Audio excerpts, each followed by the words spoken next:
उपचुनाव में नतीजे आने के बाद सहारनपुर कांग्रेस सांसद इमरान मसूद ने ईवीएम मशीन पर निशाना साधा।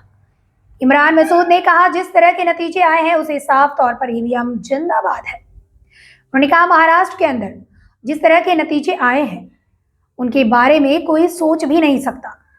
मैं ये नहीं कहता ईवीएम गलत है, पर अगर सही है तो आप बैलेट पेपर से चुनाव क्यों नहीं करते। उनका कहना है कि भले ही मैं ईवीएम से चुनाव जीत गया हूं, लेकिन झारखंड में भी सरकार बन गई है, लेकिन फिर भी ईवीएम पर हमेशा सवाल उठता रहेगा। आप बैलेट पेपर से चुनाव कराएं।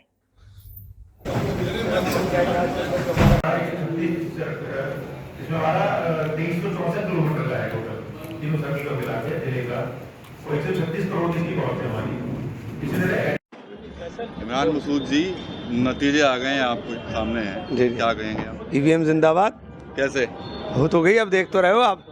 नहीं, जो दावे किए गए थे तो उन दावों में तो कहीं भी कुछ नजर नहीं आया कुछ तरह का। अब मैं बता तो रहा हूँ, मध्य प्रदेश के अंदर वन मंत्री की हार हो रही है जी, झारखंड के अंदर भी जीत हो रही है, तो सब खेल जो हो रहा है। महाराष्ट्र के लिए तो दावे बहुत थे, महाराष्ट्र को लेकर भी। महाराष्ट्र के अंदर जिस प्रकार के नतीजे आए उनके बारे में कोई सोच भी नहीं सकता था महाराष्ट्र में जैसा नतीजे आए।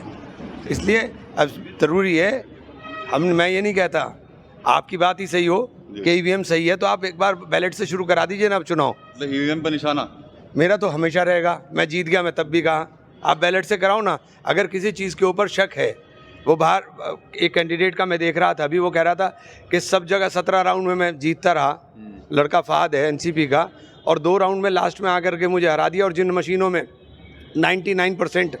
99% बैटरी चार्ज दिखा रही थी, उन मशीनों के अंदर मुझसे दुगने वोट दूसरे कैंडिडेट को मिल रहे थे। तो ये सब चीज़ है। आप भी तो 24 का चुनाव जीत गए थे सर ईवीएम से। देखिए, मैं कह रहा हूँ कि मैं जीत गया हूँ, भले ही झारखंड में भी सरकार बन गई। हम कह रहे हैं अगर किसी चीज़ के ऊपर कोई सवाल उठ गया है तो सबसे ज़रूरी चीज़ है कि उसका लोकतंत्र के अंदर पारदर्शिता बहुत ज़रूरी है। बहुत लोगों को यकीन नहीं हो रहा है, तो आप बैलेट से चुनाव शुरू करा दीजिए ना। ठीक है।